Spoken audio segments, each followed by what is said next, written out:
So I wanted to do a discussion video on what I feel has made a lot of players really feel disheartened with the game at this current point in time. I mean, there's been plenty of other phases in this game's history where a lot of players have lost interest.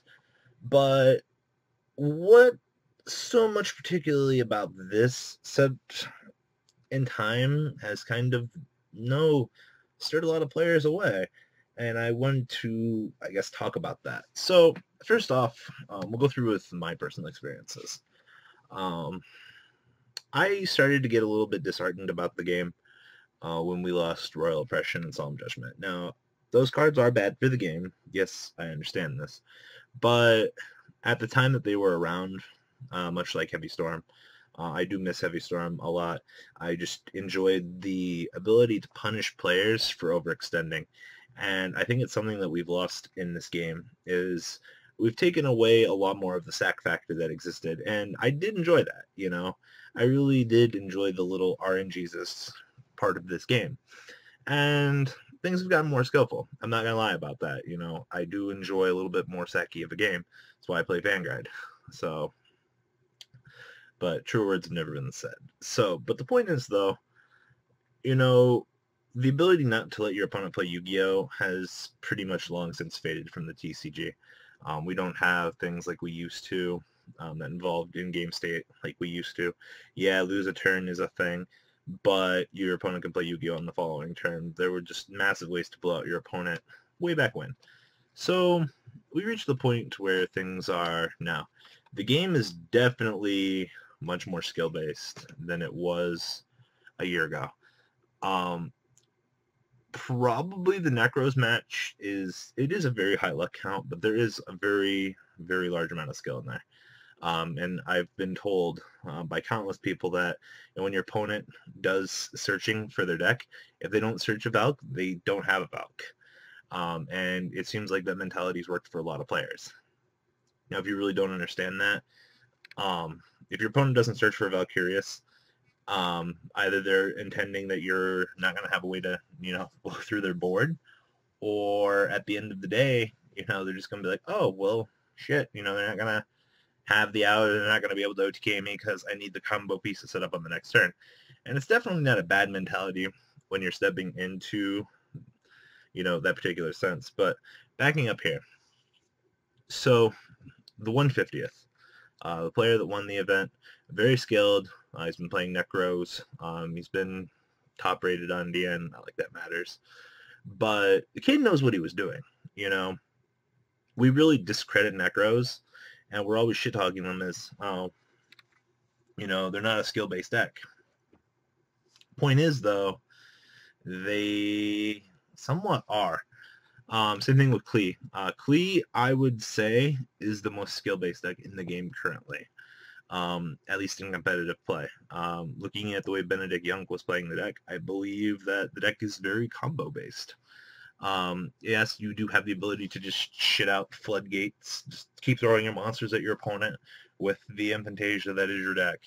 And people are like, well, that's not really skill.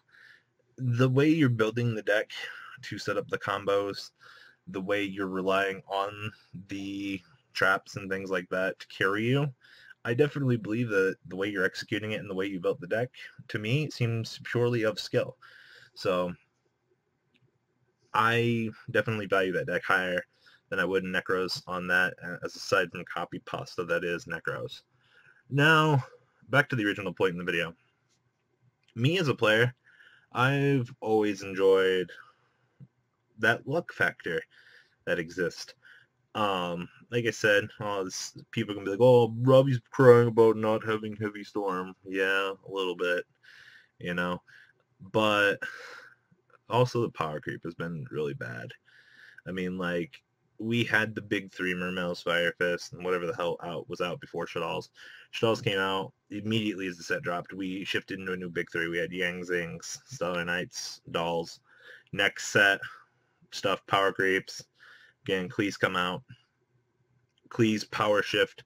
We have Ritual Beast and Necros. Granted, Ritual Beast weren't super high up there, but they existed.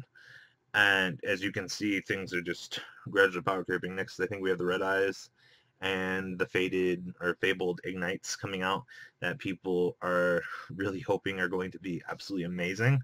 I don't know much about the way that the Ignites work. I know people were trying to make the Key Beetle thing work, and it ended up not working out. I think they can still FTK in some way, shape, or form. The Red Eye stuff is good, but the loss of Dragon Rulers kind of made me cry a little bit for when I was seeing that support.